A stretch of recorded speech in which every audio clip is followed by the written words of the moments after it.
right, let's go to the Eagles the locker room up there at MetLife Stadium and talk to our buddy Lane Johnson, who joined us live from the locker room. First of all, Lane, we got a little scared. They said abdominal injury, but the word is that you're okay. So talk about that, but also talk about the game plan where you guys pass blocked them, that you knew they were going to blitz, and you started off throwing the football with great success. Yeah, just a little strain I felt there in the fourth quarter. So I'll get it looked at tomorrow. I'll be all right. Going into the game, we knew if we could protect up front, that I feel like our receivers could make big plays. Half became more back to running, so it was really pretty evenly balanced game towards the end. But, yeah, man, I was proud of how our team responded, how the defense played. And we remember what happened here last year. We needed a pivotal win and didn't come with it, and so it feels good to get one back. Hey, Lane, forget about the X's and O's for a minute. We got plenty of time to talk about that. They showed a shot of you on the sideline when they talked about you having that abdominal strain. And I'm seeing, you got more war paint on than I've ever seen before.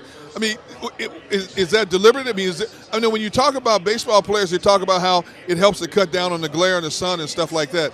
But you take it to a whole nother level. I put it under my eyes, and then as I take my helmet off, it just smears it everywhere, so it ends up getting all over.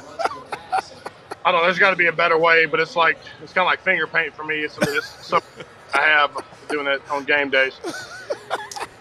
Lane, talk about the challenge. I want to go back to Wink Martindale and his defense, and the problems that they pose from a pressure standpoint.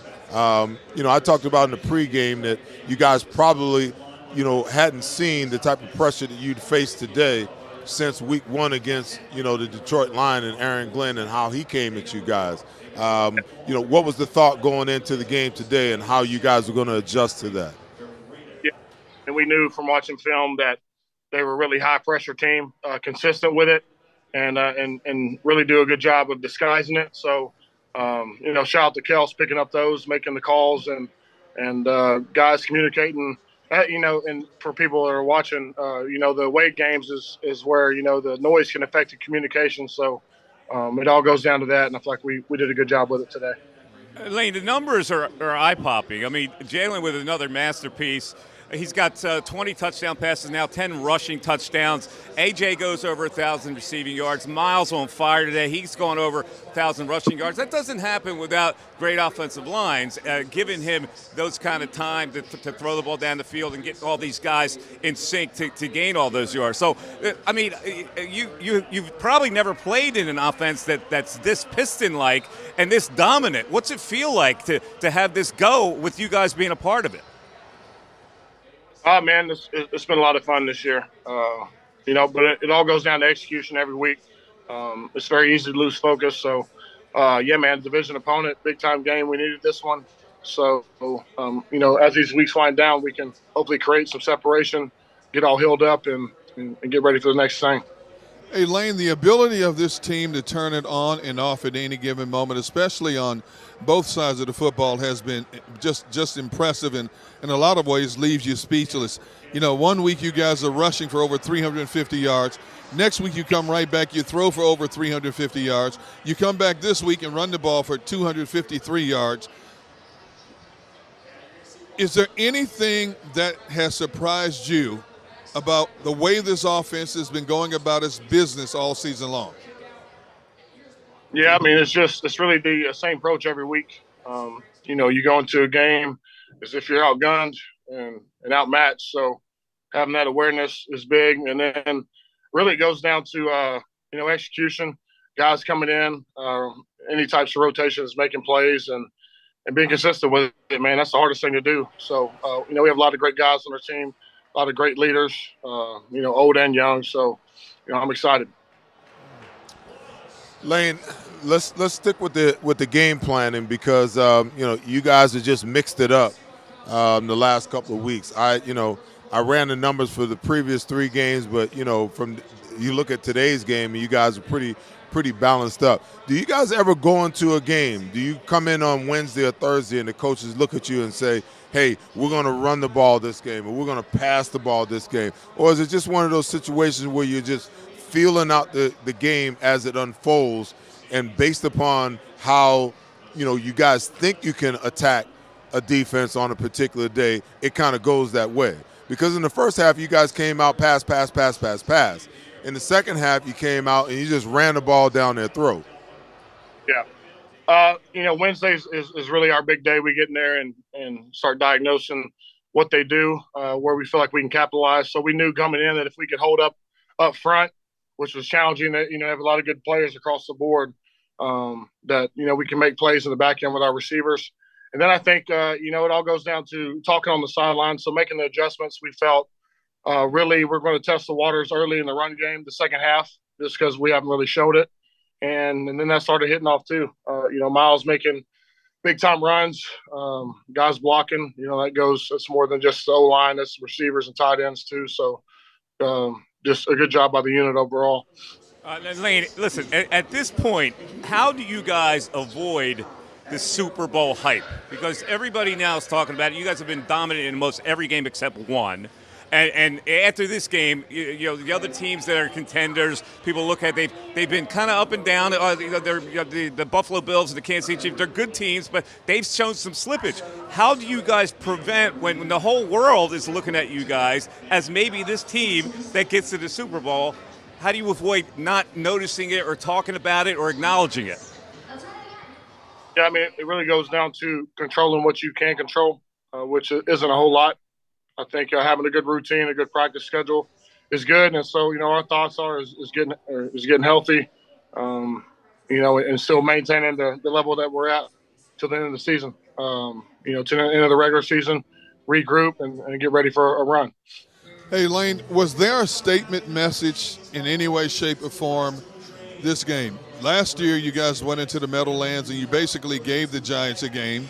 You had a lot of opportunities to win that game. Was there a message sent in this game? We obviously knew the feeling of last year.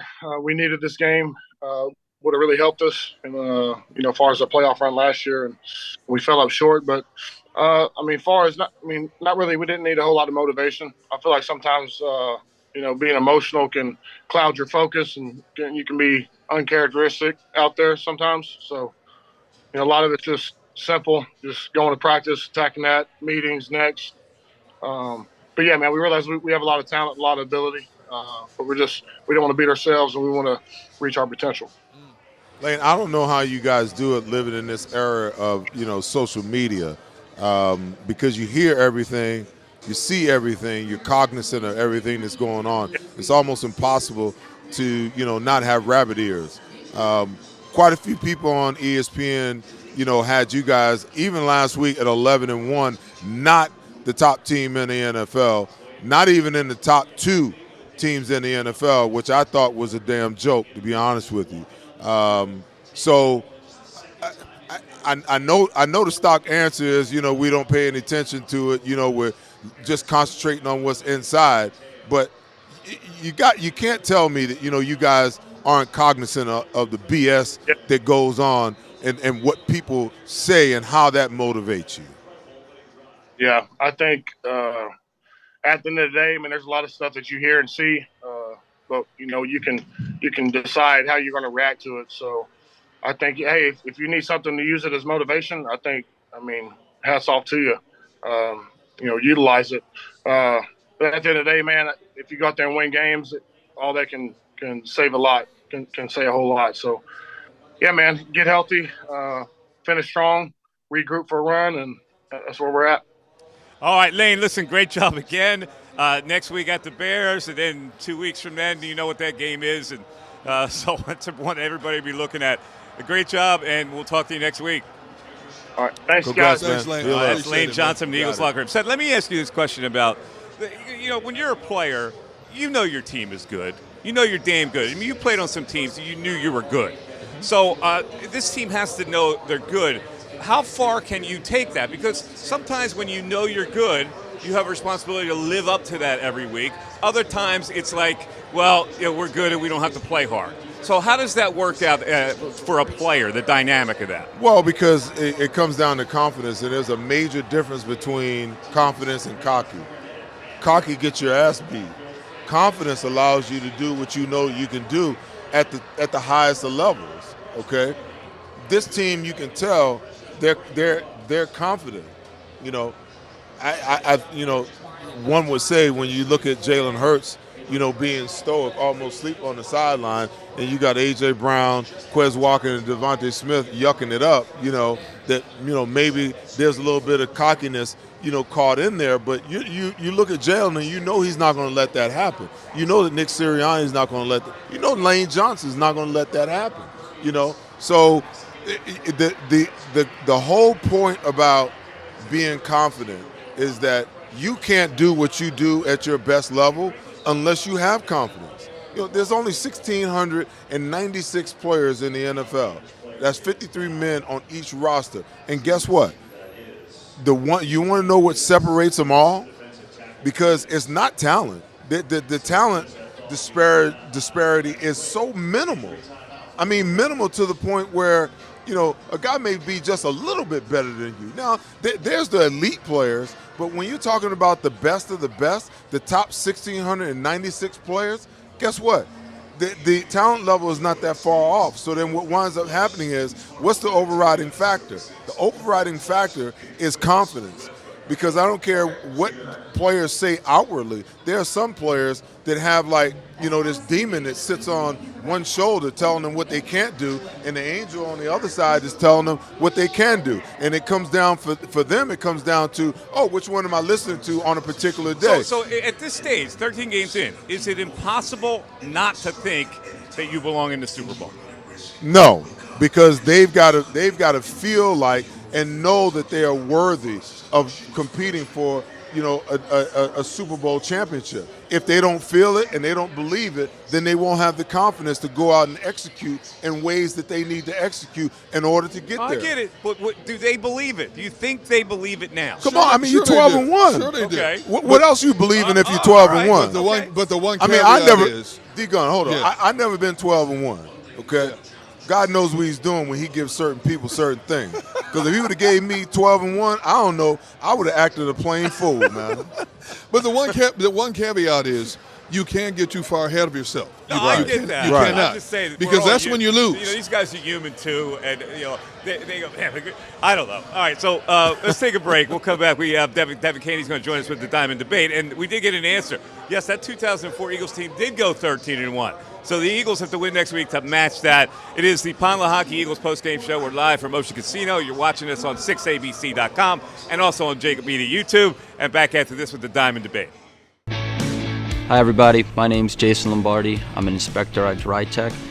At DryTech we offer three major services. The first one being basement waterproofing. The second service we offer is foundation and structural repairs. And then the third service that we offer is mold remediation. If you feel you are having a waterproofing issue, give DryTech a call or check us out online.